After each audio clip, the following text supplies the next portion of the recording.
Good afternoon, Cincinnati Rotarians and guests and visitors. We are so glad that you are here. My name is Doug Bolton, very proud to be the president of this awesome Rotary Club of servant leaders. As you know, our mission this year is to create hope in the world. Our speaker last week told us a way to create hope is by making sure the people that you work with or work for you think that tomorrow can be better than today. Our speaker today is creating hope by working in the film industry, the thing that makes us entertain, that gives us great hope. And of course, as you all know, Cincinnati is the mini Hollywood of the world. And so we are absolutely excited to be hearing from our speaker today, who has had a front row seat to Cincinnati's experience in the film industry. So let's do some more entertainment with our member, Ken Coggeshall, who's going to lead us with the national anthem on the guitar.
Shall I just ring the bell? Meeting adjourned. Maybe so, but maybe not. Let's keep our fellow Rotarians who are not here in our thoughts and prayers with our invocation and our four-way test led by Jim Hudson. Jim?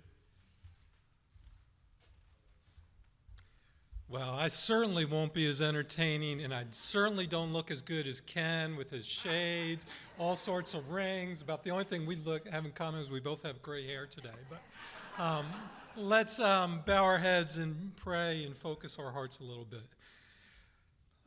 Dear Lord, I recently read that public relations is a practice of seeking a mutually beneficial relationship between an organization and its stakeholders and or the public. Today we get the privilege in our meeting to hear from Doris Owens, who has spent her career providing public relations support in the film industry. Just a few days ago, I was personally blown away, Lord, by the powerful PR message at the end of the film, Sound of Freedom, which gave me a very specific call to action that I followed up on.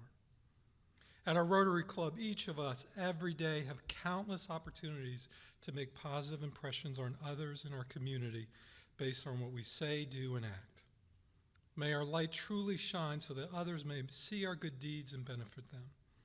And may our individual and collective acts of service create positive impressions as well as ripple effects all throughout our community. And we pray for your specific blessing on our meeting today. May you in particular use Doris as she shares stories and insights that we can learn from to build beneficial relationships in our spheres of influence. And finally, Lord, please keep safe those in our community who are especially vulnerable to this high heat in the next few days. Amen. And now for the four-way test, let's remember and be focused on a daily basis on our four-way test, which says, it is the truth, is it fair to all concerns, will it build goodwill and better friendship, and will it be beneficial to all concerns. Thank you, Doug. Thank you. You may have your seats, and it would be beneficial to all concerned that you make your reservation for next week's meeting by the end of the day Friday. That's your first message and first reminder of that today. But you're going to hear it again because 75% of you did not do that by Friday at 5 p.m. Another thing that will benefit all concerned, and if I can have your attention, please. If I can have your attention. Another thing of benefit to all concerned is if you are a Rotary ambassador, will you please pick up your yard sign?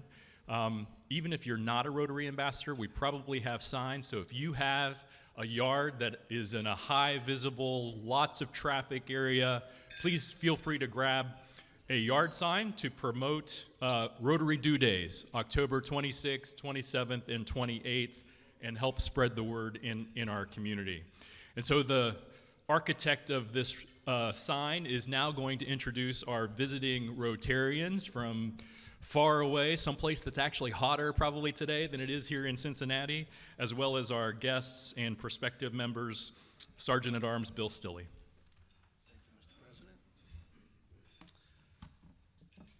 Good afternoon and welcome to Cincinnati Rotary Club 17, the 17th oldest Rotary Club in the universe. Most of you probably know everybody has one of these, right? And they ring. And just want you to know, if yours goes off during the meeting, you are the lucky person to get to donate $100 to the Rotary Foundation. Well, you know, it might be a good idea to turn it off, put it in your pocket and purse, and wait until after our meeting's over to look at it again. I'd like to welcome some prospective members and guests, and as I announce your name, if you would, please stand up so that we would recognize you.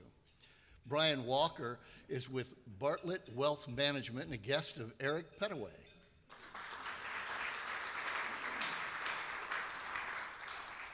Barbara Dickerson brought two guests all the way from Palm Springs, California. They're visiting Rotarians Jack Fitzsimmons and Walter Gendell.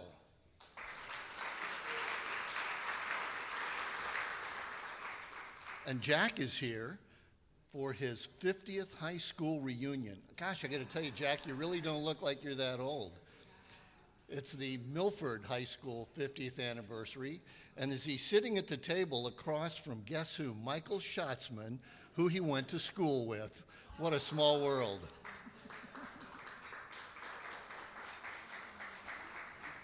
We'd like to welcome Lydia Bingham from E&J Trailer, a guest of Arian Foki.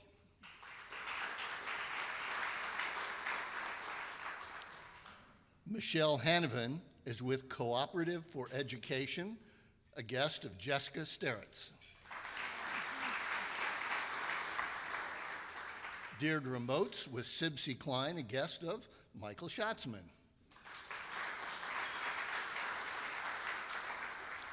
Amy Majerski is with Loan Shark and a guest of Doris, a guest of our speaker. Thank you so much. So glad you're here all, and welcome to Rotary.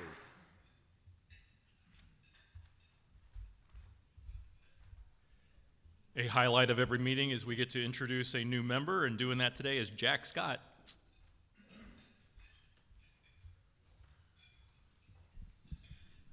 Thank you, President Doug. Back in February, those who were here got to see a gentleman speak to us, Brett Betts.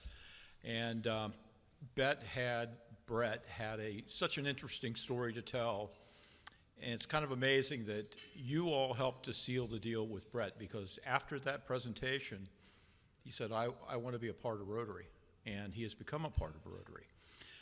Brett comes to us. He's a local native, grew up in the West Side, went to school at St. X, played football and baseball there, went on to Davidson, played a year of football, then transferred to Ohio State University, the Ohio State University, I'm sorry. And in any case, went on to get his degree in the medical field. Brett works for the UC physicians, and as such, he was one of those who was chosen to be on the Bengals field. He's one of 5 physicians who also serves the Bengals. He also works for Miami University and for a couple of the local high schools as well. But he happened to be on the field the night of January 2nd and was one of the key pieces to the resuscitation of Damar, and has just an outstanding relationship with Damar. Damar, obviously has a great deal of respect for Brett, as does his mom and dad, which I found out on Saturday when I was with them and got to witness firsthand how much love they had for Brett. But Brett comes to us today. He is a new Rotarian. He is going through some interesting times. He just closed on a house in Indian Hill last night about 6 o'clock. Prior to that, he made a commitment to me and to Scott Sloan to be on the Scott Sloan show today. And so he was there at 11:06. He has to pull emergency duty at the emergency room today from 3 to 11. So he's a very, very busy man. But the key, he's a 5-generation friend of mine and my family's. His great-great-uncle was my bus driver when I went to grade school. And it's carried on for 5 generations. I know the family well, top shelf, first class. He and his wife, Emily, they live now in the Kenwood area, but only until they can get in their Indian Hill home. And they have 3 daughters, 3 lovely daughters. So with that being said, I'm here to say that Brett is a Rotarian.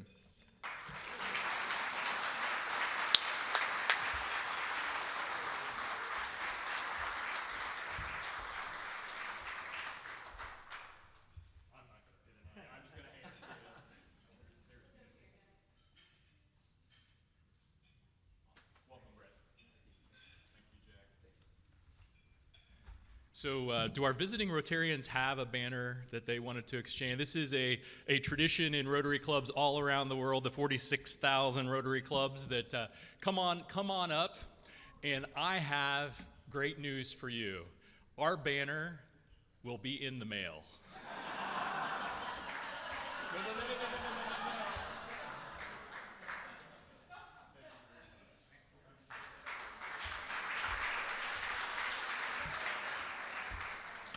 All right, this is reminder number 2 for next week's meeting, which features Karen Finan, the CEO of One NKY Alliance, the coordinating body in Northern Kentucky, making big things happen in our riverfront neighbors.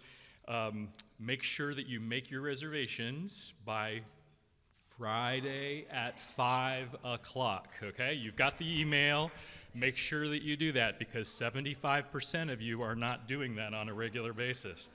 All right, next week on tap, you will want to make sure that you join us at 4:30 for the Somerset Bar Happy Hour. This is a happy hour available to all Rotarians. So attend that, make reservations on DACDB. After the happy hour or before the happy hour ends, make sure that you make your way out to Camp Allen. What time does the Camp Allen balloon rides begin? 6:15. So you'll have to leave the Rotary hour, happy hour just a little bit early to get out there, but it is your last chance to participate in this year's Camp Allen balloon rides.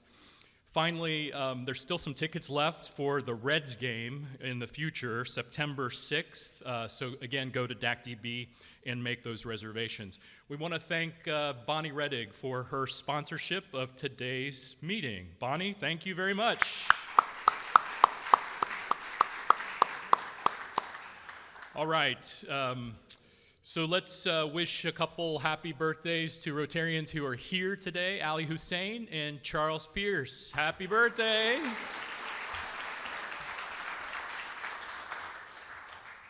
And our weekly split the pot, which today's winner receives $30. So 25% is going to the winner, 25% is going into the rolling pot, which is now $480, and then 50% of our winnings go to membership development. And I'm going to ask Doris to pick the winning ticket.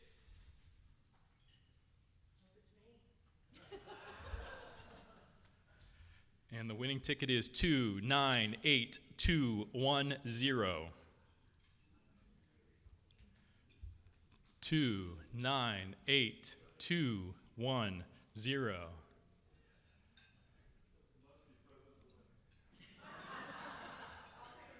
So nobody wants to claim that one?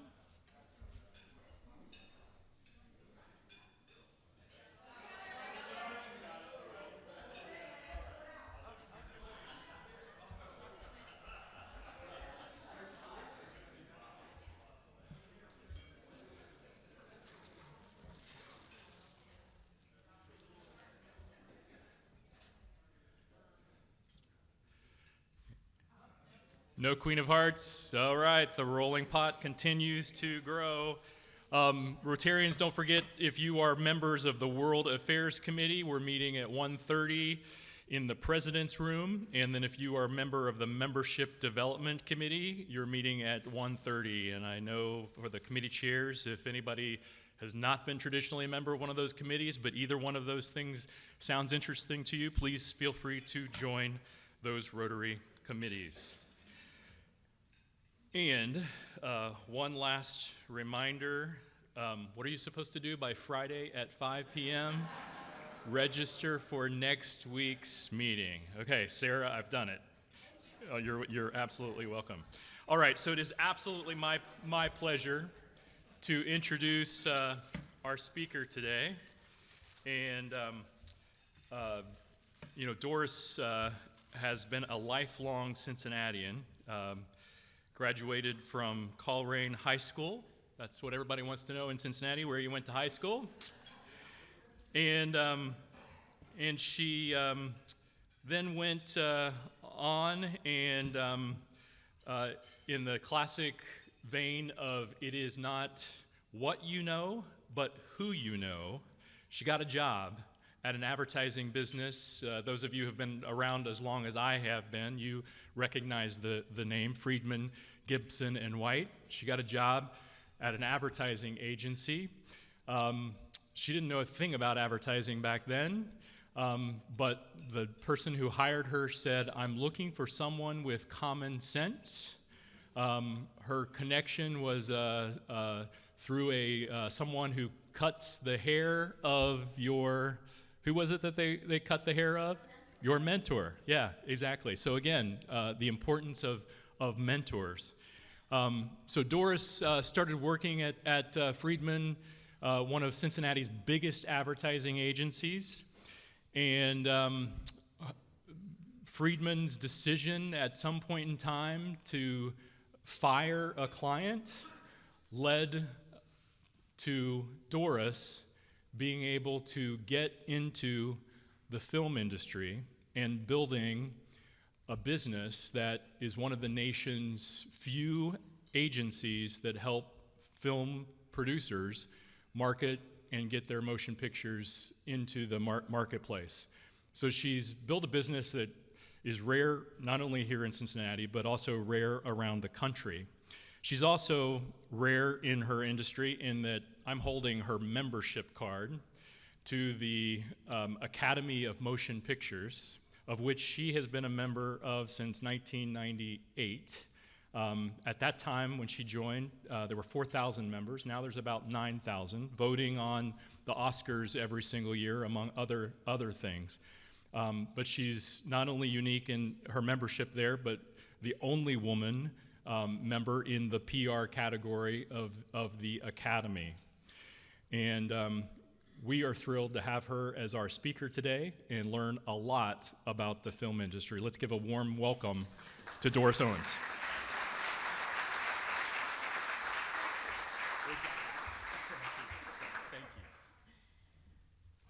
Okay, so I'm not a typical speaker. This is not, Sarah, are you seriously gonna do that?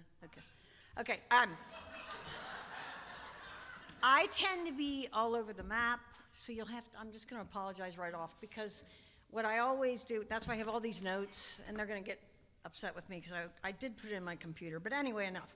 If I jump around and I'm reading a little bit, there'll be plenty of time. I've timed myself, I'm 13 minutes, so we're good. Stay focused, 13. Doug told most of how I got here, which was the little bit of a difference is that I didn't know what an advertising agency did. Coming out of Corrine High School, I was like 956 people, and I was probably 952. But I had a great time. And I was up for, Queen. I loved that. Yeah, anyway, whatever. But when I got the job at Friedman, I just took to it like a duck with water, and I was just so excited and amazed. And at the end of the day, what he said about Warner Brothers and Friedman, what I loved is that Friedman was resigning the account. Because I don't stab people in the back. I have very high standards for that. It's just the way I am. And when my boss couldn't take on Warner Brothers out of her home, which they offered her to do with just an answering machine, by the way, this is 1980. So it was an answering machine and a fax machine. And I had been handling Paramount, Disney, and Warner Brothers for Friedman Advertising with my mentor, obviously. But anyway, moving on from that, what happened with that, I just want to make sure, sorry I'm reading a little. What happened with that was Abby couldn't take it on, and because her husband had just lost his job and she needed the medical insurance. And I, on the other hand, had just gotten married in 1980 and to a guy that I really like, still married, 43 years later. But anyway, I married Bob, and we both decided that we could do this because he had a decent income here in Cincinnati. He's also went to St. X High School, and he also grew up here. And I was his secretary. That's how I met him. I need to say that. And that wasn't good because you can't sleep with your boss. But anyway, so at the end of the day, it was a different time.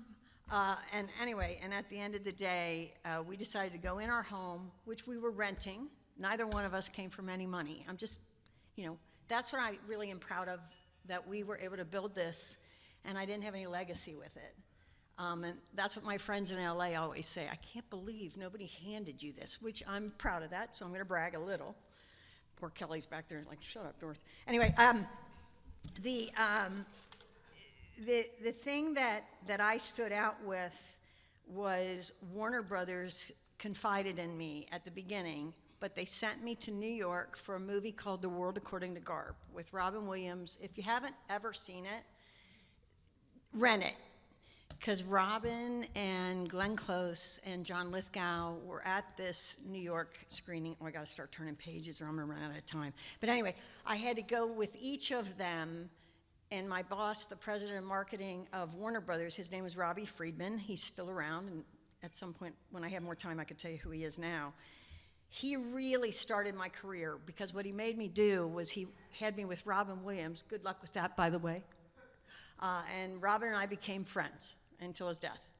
And then Glenn Close, I got really close with because she was just so interesting, and they were all so helpful to me because it was at a press junket in New York, and we were there for 4 days, and I had been on a plane exactly 2 other times, by the way. And I was 24 years old. So I didn't have children yet, had my son at 25. But anyway,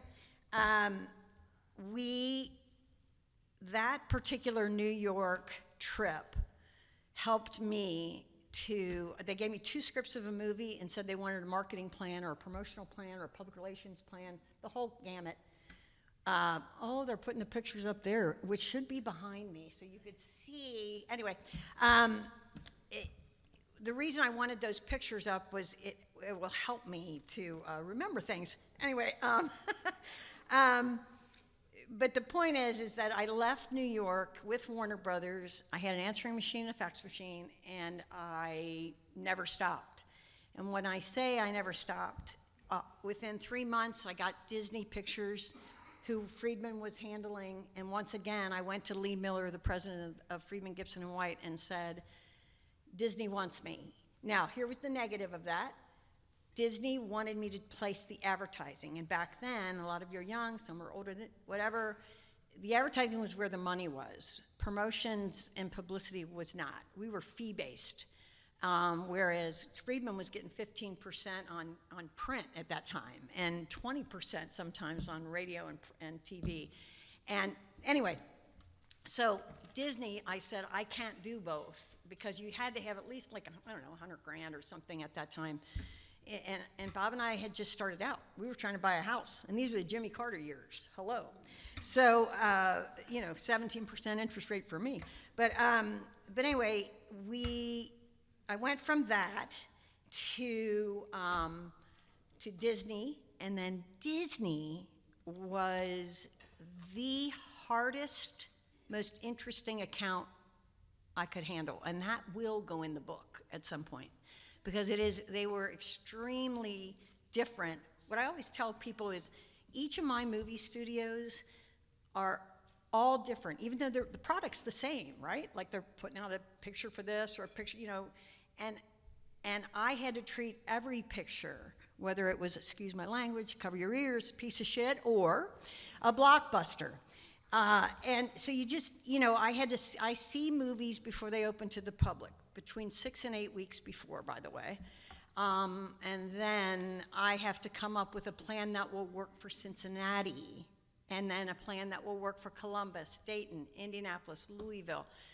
We handle Ohio, Kentucky, Indiana. So whatever I do here, I had to know everybody in those markets. And you have to put on a huge promotions and publicity and screenings. And even Amy over at Lotus Shark here can tell you that she, who has known me a while, screenings are really hard to fill, because you all want to go see Harry Potter, but nobody wants to go see some little film in the middle of, from Fox Searchlight that's going to make $2. You're just not, So anyway, I just got to look at this. I know I'm missing something. Wait a minute. I'm sorry, Sarah.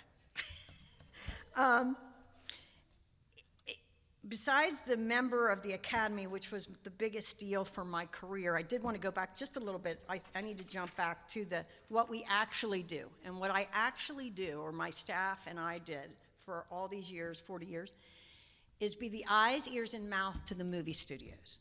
So that meant that if you had a movie like Little Mermaid back in the day, or Barbie, which I put pictures up, today, I'm trying to keep it timely. But the reality is that whatever the movie is, we have to treat it with the respect it deserves. And your opinion, as far as a field marketing rep, publicist, whatever title you want to give me for the day, waitress to a star, I don't care.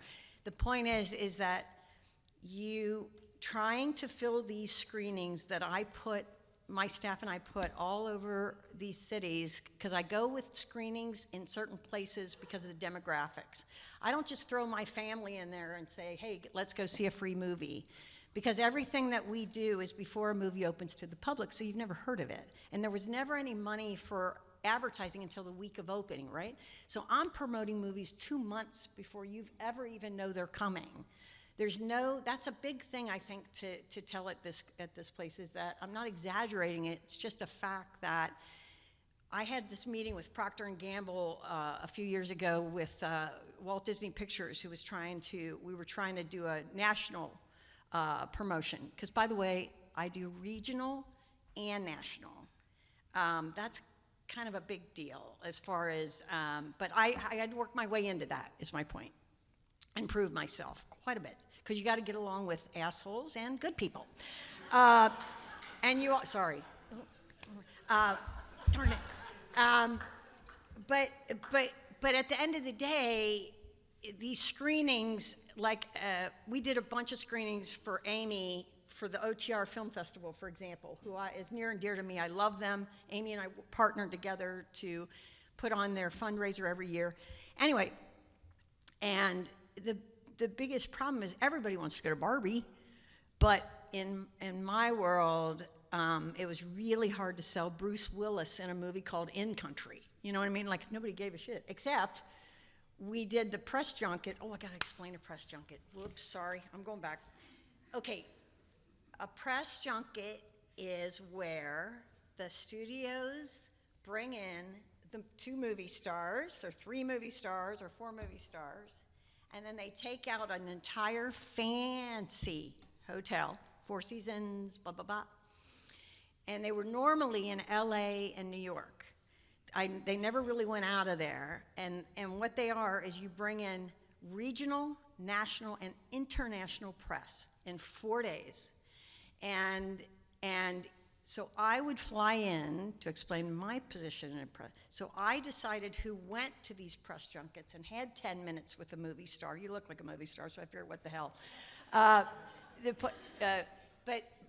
the point is that, so I was the one that was the publicist for the movie studio, not for the person, not for, the talent. So when I say that, the talent, you can imagine my stories, which will be my podcast. Because those stories I tell my family, but I ain't telling them here.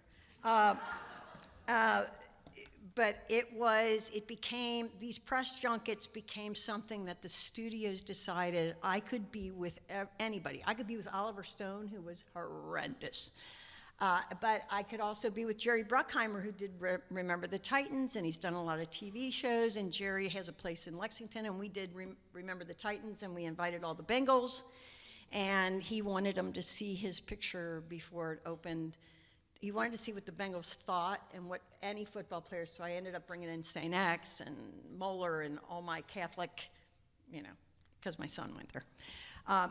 And the point is that I, bringing in Jerry Bruckheimer was a picnic because he loves our city, he loves our state. But anyway, everything matters to the movie studios with these screenings. Going back to the screenings, again, bear with me.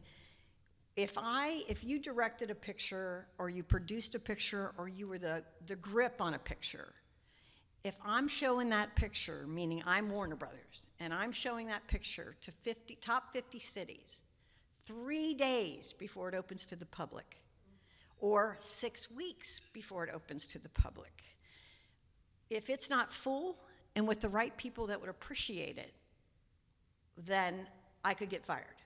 It's that simple. So when my employees and I would brainstorm on these screenings, I'd be like, this isn't for your entire family.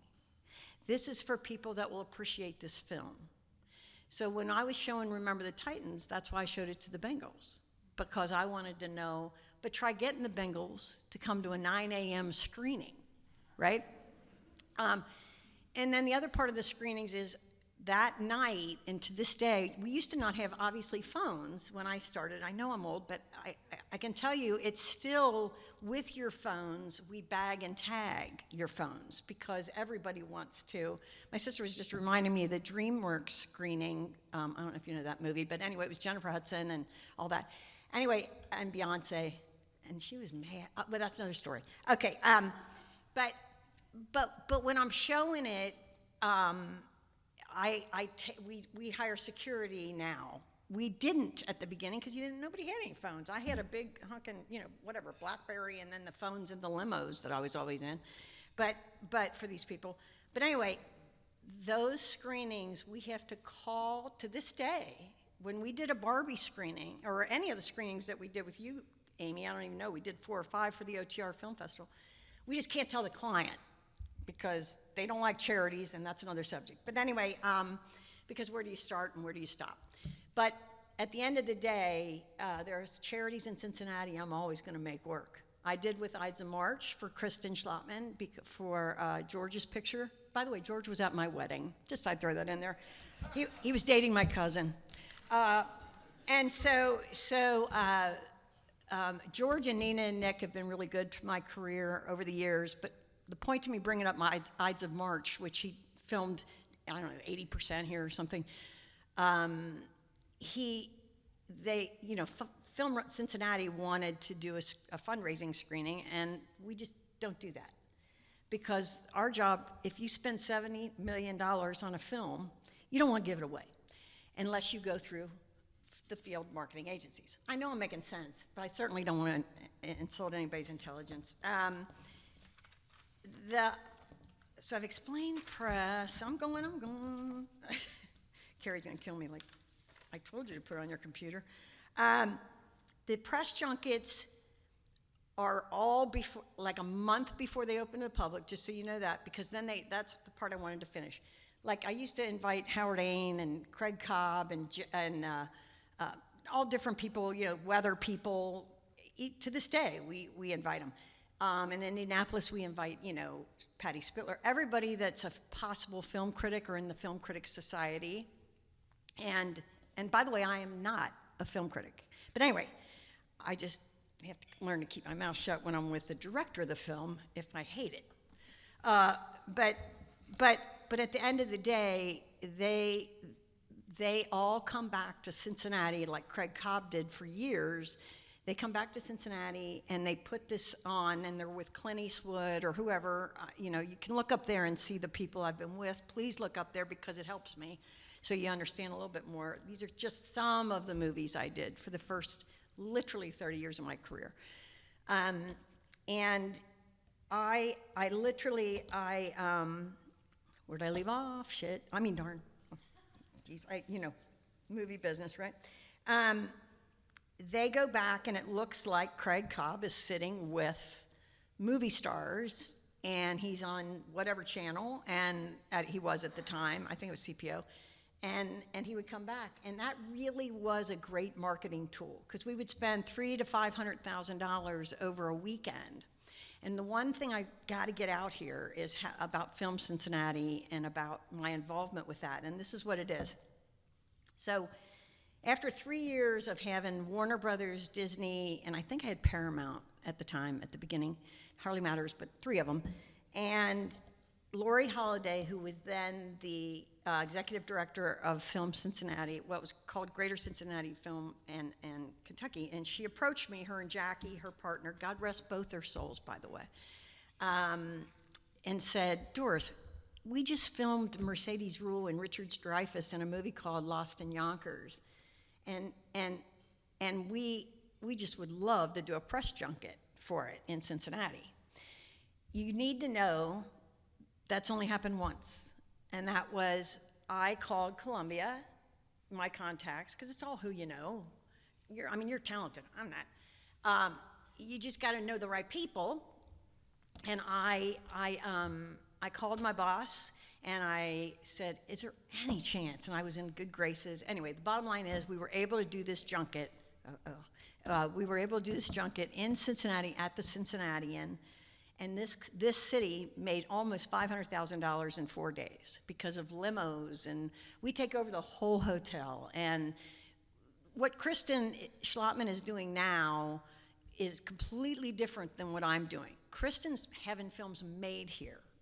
And Lori was having films made here. I'm after the film's done. Like, don't send me a script because I'm not making your movie. You know what I mean? Now, I can get that script to Clint or whoever, but I cannot, I promote them. And that's kind of important. So the Cincinnatian was a big deal. And then I went on the board. Most of the time that Film Cincinnati was here, they honored a bunch of us a few years back for 30 years. I went back on the board for Ides of March because I had been off because I also opened an agency. I need to tell you the cities I'm in because I'm also proud of this. I remember standing in Chicago where I started my company there, and I was like Mary Tyler Moore throwing my hat up thinking, are you kidding me? I'm a high school graduate, and I was pretty stupid. And I'm in Chicago and building it. $70 million company. So what happened in Chicago, I had to open in Chicago because the marketing executives, that were at the studios when I started at 24 years old were now president of marketing and also CEOs of the movie studios. I actually know and could make a phone call to those people. And I have. I did it for John Pepper for the Freedom Center, which I didn't even think of until just a second. Kristen introduced me to John Pepper when he was not the CEO of Proctor, but he was funding, as you probably all know, for the Freedom Center. He was funding it, and I was intimidated by him, and I was with Michael Jordan for 7 weeks, and I wasn't intimidated. But John Pepper, I think I've always just been like well, it hardly matters. But so we meet with John and Kristen Schlottman, and who I didn't know John, but she's friends with everybody, just like I am, except I didn't know the head of P&G and the Freedom Center. And John approached me to do a private screening at the Freedom Center to raise money. The answer was, and at the time, by the way, he was on the board of Walt Disney Pictures, who was putting that film out. So I just wanted to say that he is the most kindest, smartest, amazing man that I'd ever met, but I was totally intimidated and didn't talk, by the way. We were at Coffee Emporium when I met him. And he said, wait a minute, and this is why we're all out here leaders. He looks at me and he said, Doris, is this gonna happen? I said, no. And he said, I don't understand. I said, well, let me explain. You're on the board, so you could tap Steven Spielberg on the shoulder, and who was the guy that's still the chairman? Bob, right? Yeah. Iger, because they brought him back because they were screwing up. But anyway, Bob Iger, and I said, John, you can call them all, but they think the Freedom Center is Sean Hannity's house, okay? I said, and they're not going to be paying a lot of attention to that. And even if they were paying attention to it, and it wasn't about the politics, I can honestly say, if you own a theater anywhere in the country, we do not show our films.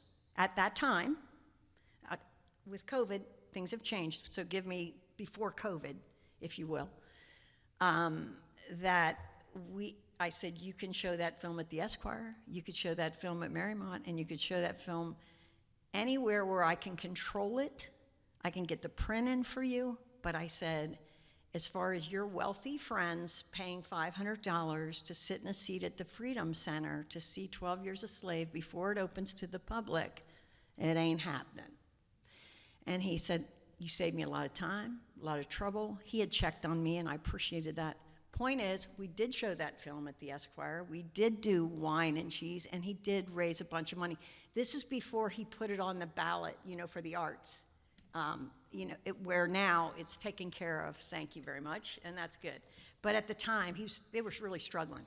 John was, anyway, we stayed friends. Anyway, doesn't matter. Next thing that I think I should talk about is, I did want to mention Kristen, and my husband wrote this, and I think it's really good. He said, currently, Lori's successor is Kristen Schlottman, who has picked up the mantle and is leading Film Cincinnati into what is now a perennial force. I had to look up those words. Is that scary? Anyway, and supporting the art of filmmaking in Greater Cincinnati. She needs and deserves all our support. She is a rock star. I absolutely believe it. He didn't write that. I did. I had a position on the film board for years. I just want to make sure I talked about that. The reason that my career took off and I was able to open in numerous cities, there's one other thing I need to mention. I also opened up 16 offices for a national advertising agency. I opened them in Miami. This is kind of crazy, but I was trying to cover up my fat arms. But anyway,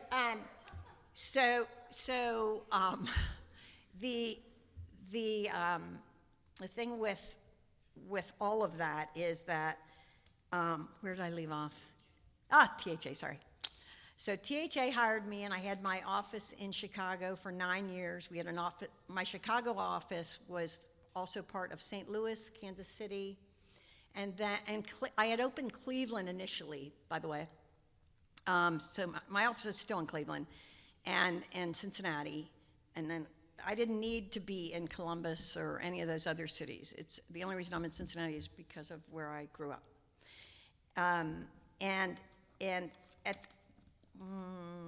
What else? What am I missing, sister? I don't know. there was one thing that stood out that I called Christy yesterday and said, put it up there. There's a couple things that I'd love to talk about. Mostly, I was offered 3 jobs in my career. I've explained a few things, right? Okay. I was offered 3 jobs. And it was because they flew me around for 25 years. I was with Mel Gibson in Vancouver for Lethal Weapon. I was with Mel Gibson and Kevin Costner their entire careers. Those are funny stories, but again, podcast. And the other job I was offered Warner Brothers, and that's just kind of a cool little story because they were flying me out there to show me a film that was being made. It was almost done, and saying, Doris, how will this work in Cincinnati? And so I became like the poster child for Ohio, Kentucky, and Indiana, and I was called out on many marketing meetings, which I had to go to quite often. Warner Brothers used to do 3 marketing meetings with the field, and there was 28 of us, by the way, and in the whole country. And then I morphed into, not only could I handle, assholes, and deal with them, and because all I cared about, you got to remember, working for a movie studio, they were paying me, and I wanted my kids to go to great colleges. And so I got paid to keep them in line. And those are the stories. I could tell a couple, but the reality is that then they started bringing me in. There was a picture called Return to Me, which it'll come up on the thing. And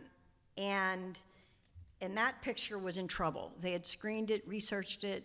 There's a lot more that goes into it, but we don't have time.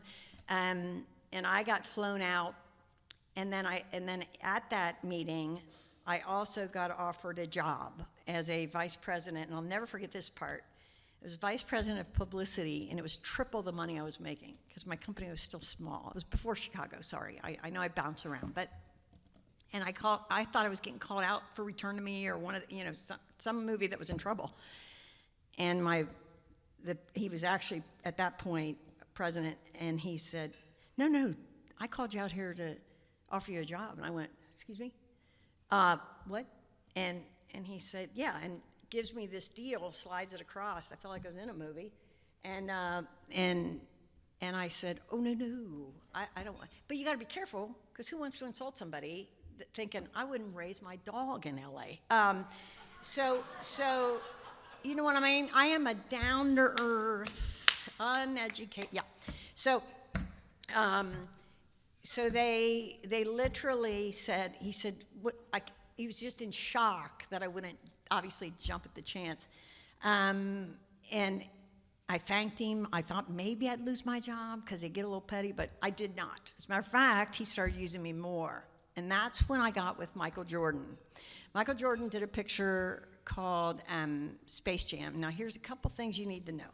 Michael, the reason when Carrie or any of my friends or family asked me about who was my favorite, the reason it was Michael Jordan, there's a couple favorites, but he was definitely, the reason he wasn't because of his sports, because I don't know Jack, by the way, sorry, I'm not insulting, but I know nothing.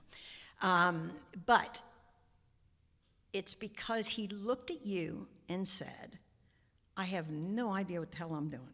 Can you help me? And he wouldn't say a word unless he checked with me. So we bonded, and we had to go to so many cities. We did, because Space Jam was a very different picture, right? And it had Michael Jordan in it. So, but it also was good. I mean, I never liked remakes, but I can't say that really. I didn't say that. But we were in Toronto for the Toronto Film Festival, which that is not a Toronto Film Festival, but we were in Toronto. 7 weeks I was with Michael, and I would fly home to my family, and then I'd go back out. We had to do the Oprah Winfrey show, and Martha Stewart had a Christmas special she was doing in New York, and Michael and I, his 2 bodyguards, and then me, and him, and then his other 2 bodyguards, who I played poker with, and 2 of them died of cancer, again, God rest their soul. But we really, you're in with these people on all their downtime.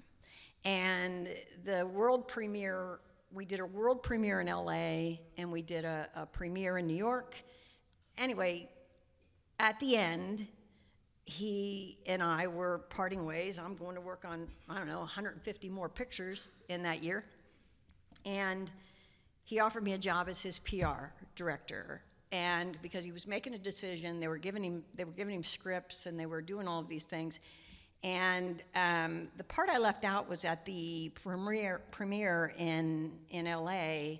I had been trying, because I was qualified to be a member of the Academy Awards, a voting member, but I got turned down 5 times. And the year that I was with Michael, 1998, that's the year I got in.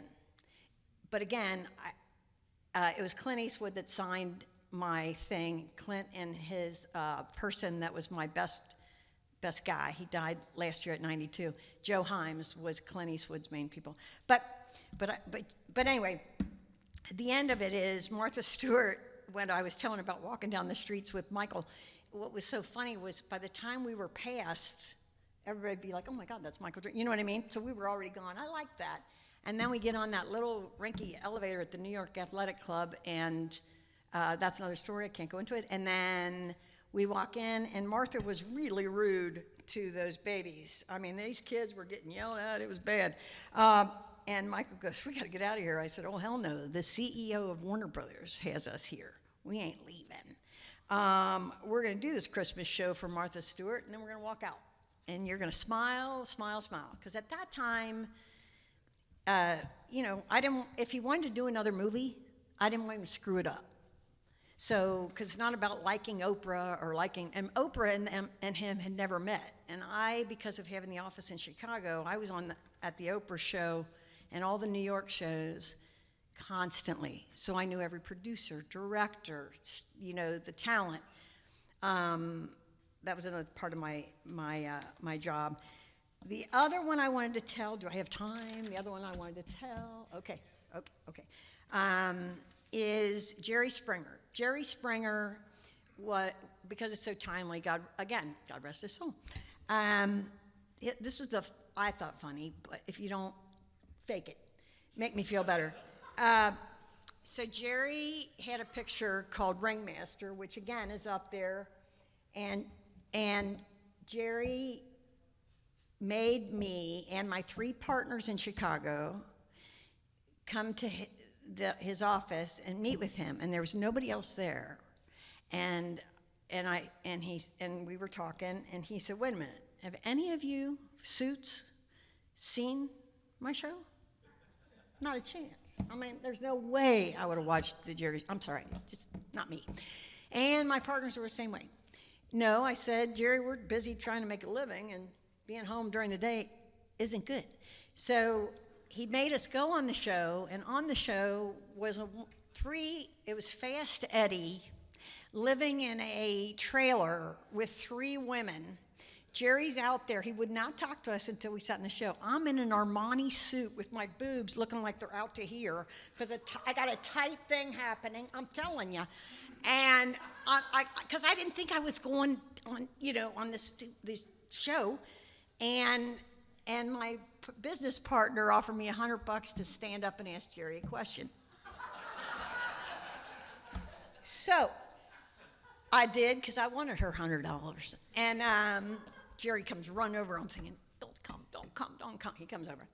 So I asked some stupid question about Fast Eddie. And they kept these women were pulling each other's hair out. I was like, what is happening? Anyway, first time I ever felt like a stuck-up snob, to be honest. So we go back and we do the meeting or whatever. And what I loved about Jerry Springer, I've said it, I'm going to always say it. I have every single person I've been with, which is hundreds, absolutely hundreds. Jerry was the best promoter of himself. He did not need a manager. He did not need a publicist. He did not need an agent. He was brilliant in marketing himself. And I didn't have to blow smoke up his ass. I was easy to saying, oh my God, we can do that. And he's like, well, Doris, what do you think? Because I was from Cincinnati. I lucked out. I didn't tell anything about his past. forget it. I mean, come on, you're all from Cincinnati. So the funny part of the story is that my mother and father, who had moved to Florida, a couple weeks later, I'm at my desk and my mom calls, this sweet woman, funny little sweet Kentucky lady, said, "Your life is going down the tubes. I just watched Jerry Springer and you are on it." So I went, "But why are you watching?" She said, "Because it makes my life look so much better." So that's how that did. So with that, I just thought that was a good story to tell. And then the other one, there's a couple that stand out, but again, watching the, huh? Oh, okay. And then the bar. If everybody looks up there, that would be the best because I think that would be. I'll leave. I'm trying to get. Oh. Let's take some Questions? questions. So let's do a quick lightning round since you are a lifelong Cincinnati. Or UVF? Great. Or Gold Star? Skyline. UC or Xavier? UC. East Side or West Side? West Side. All right. Who's All figured West out a Side. question? So, oh, come on. Nobody has another question? So, what is your all-time favorite movie? Oh. Anything Jack Nicholson's in, but, huh? Oh, Moonstruck, that's right. I love Moonstruck, even though she shouldn't have won an Academy Award. But anyway, Did you vote for her? I did. Okay. Even though she shouldn't have won. And I should tell that. Oh, Go ahead. I was just going to say with the Academy, because my family knows, I vote on everything but technical. I'm always wrong, just so you know. But I vote on I nominate 10 Best Pictures, and then if you're a director, I keep looking at you too, if you're a director of a film, you give me 5 pictures that are your choice, because I'm not a director, I shouldn't pick those. I do all around Best Picture, but then I vote on everything except technical, meaning actress, actor, Best Picture, obviously, everything but technical. And I go to the Academy Awards, and in the last, there are pictures up there, because I took my other sister, one year, but I was for a while taking people with, I've had 2 cancers. I didn't say that for sympathy or victim, but that's when I knew these movie studios were crazy because they basically closed down the UC with flowers. But anyway, at the end of the day, I just wanted you to know the Academy so I'm watching about 200 films between October and February. So Doris, the best line of the day, how do you create hope in the world? You watch Jerry Springer reruns. And yes, that's exactly right. So on behalf of the Rotary Club of Cincinnati, we are making a donation in your name to the End Polio Now campaign that has been Rotary's long-time goal to eliminate polio, and we're just this close. We thank you for bringing your guests with us today. As they may know, or I know you know, Rotary is all about service, all about raising money for good things in this community, supporting Camp Allen and a number of things. We're giving you this coin as a memory of your presentation here. Has the Cincinnati skyline, which I know you love, as well as our 4-way test on the back. Let's give her a big round of applause.